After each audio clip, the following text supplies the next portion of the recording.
Aujourd'hui, je vais parler de the answer to a common question of what's the best vehicle for people who are interested in fire, right? I get it. This is the USA and car culture, while declining, is very much still a thing. So what type of car should you buy then?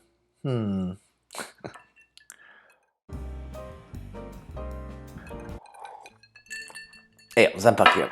So at the moment, I don't have a car personally, so I'm not going to be talking about specific brands or models of cars that I think everyone should get, right? Because the reality is no one car can possibly fit the needs for every person in this one country, much less the world, right? Still, there are some common threads that we can work from to determine the type of car or vehicle we'd like, either to keep up our frugality or at least not to waste money on this aspect of life, right? I mean, if you need to see people wasting money on motor vehicles, that should be easy to find. Just look down the street in pretty much any neighborhood USA, okay? The vast majority of people are buying the wrong type of vehicles. That is why they're poor. We want to be rich, so let's act accordingly. If you like topics like these, please subscribe, like, comment, share, and all that social media hoopla. There, I said it, though frankly it makes no difference to me because I'm already retired. Type number 1. A used vehicle, right? Because depreciation is no joke. Now, I know right now during this pandemic era, used car prices have remained absurdly high, higher than normal by a lot. But this is the effect of a once-in-a-century type of medical event, right? So please don't hold your breath that this trend will continue. The reality is that new cars lose a significant percentage of their value within the first 3 years. So think about that, right? Most people only drive 10 to 15,000 miles a year. So 3 years later, we're less than 50,000 miles in, and the car most likely would have lost half of its value, right?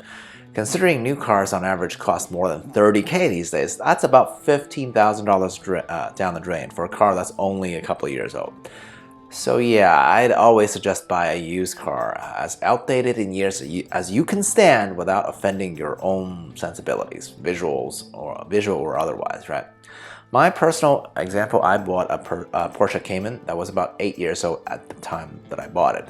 I was totally okay with that because the looks of Porsches don't actually change that often, so it's really rather timeless. Not to mention people who drive Porsches do not drive them as the only vehicle, so the miles on this thing was amazingly low. I kept it low as well because I've only had it for 2 years before I sold it as a 10-year-old car and still got fantastic value out of it. Okay, so buy used. That's the common advice for anybody who's interested in fire, and for good reason, because it is the best value, right? Type number 2. Better a reliable brand than one that's flashy, okay?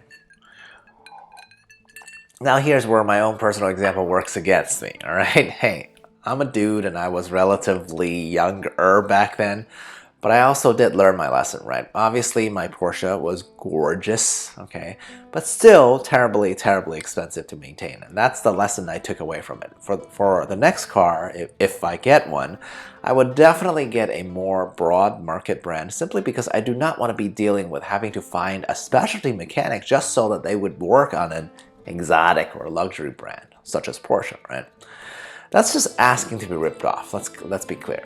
So maybe some people, especially younger people, won't like this idea that, oh, the Toyotas or Mazdas of the world should be the kind of car to be bought because of their relative lack of flash. Okay? To this I say, first of all, that really depends on what you think a car is, right? Is it a status symbol, or a mode of transportation, or a hobby, right? If you're interested in fire, any fire adherents wouldn't care about status symbols. Not really, anyway. Now, if you want a hobby, it's fine. Go rent a car for the track only, because real drivers, track drivers, do not care about street cars, as street cars are never built for racing, unless we get to the very, very, very ultra high end, right? So we are down to the reasonable assumption that a car is just a mode of transportation. If that's the case, wouldn't you prefer a version that carries with it, you know, the least fuss, right? My hope. And finally, type number 3, my personal favorite, and I already made another clip about this, but I'm going to reiterate it here.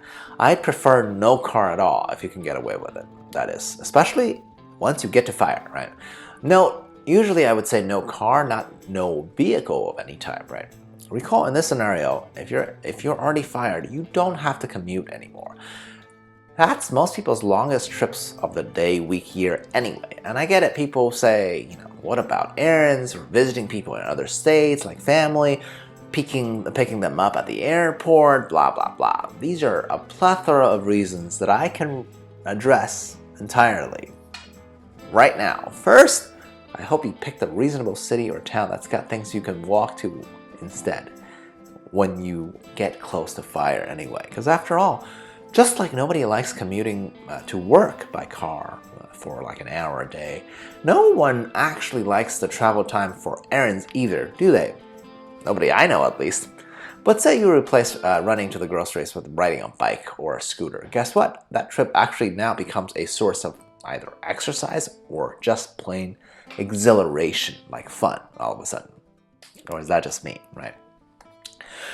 What about reasons like picking people up from the airport or visiting family in other states? These are common use cases, right? Well, things like airport pickup, or let's say delivering somebody something that's like items that are heavy or large in volume, they are what I call one-off events, right? Think about how many times you've actually had to do that in the last year. Maybe a handful of times, maybe a dozen times.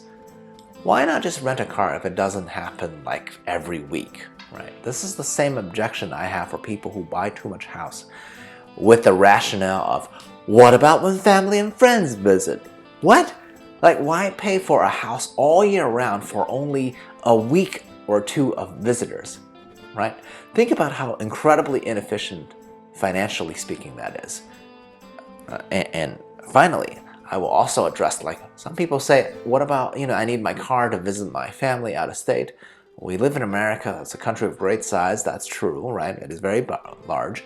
I did used to think that maybe a car is nice for long trips like that. But guess what? Right now, our household, my household, does have one car, my wifey's, okay? We still rented a car to go visit her family a few states away. The reason is, well, she said she likes her car so much she didn't want to stress it out with too many miles on it. Oh my God. Oh my God. When I heard that, I thought, oh yeah. So this car is basically, it's a toy, right? Not a real item that we have total control over. It's almost like a pet even, right? If I think about it like that, sure, I can understand, right? But you see the problem here. If we don't push the car to its limits, what's the point of having it? The logical thing is clear. Just rent on a low amount of occasions one needs an actual four-wheeled motor vehicle instead. Okay? Now, in conclusion, did I sound like a party pooper to people who love cars? Honestly, that is not my intention, okay? In a year or two, I might go get myself one of these as a toy as well. But just recognize that if you buy something that's not used or based on reliability, what you're buying is more like a pet or a toy than a functioning tool. And that's okay, right? It's okay if you've hit your fat fire level of goals, right? Just don't ever let a car be a financial drain, at least, right? We live in a country with so many choices. One can find a vehicle that simply does the job of going from point A to B at any price point. So don't worry about what other people think too much, right? Spend what you can reasonably for your situation. And then one day when you're actually rich, right, go splurge on an Aston Martin or a Bentley or whatever, right? Who's gonna judge you then, right? Anyway, that's my spiel and I'm sticking to it. Cheers. I'll approach it.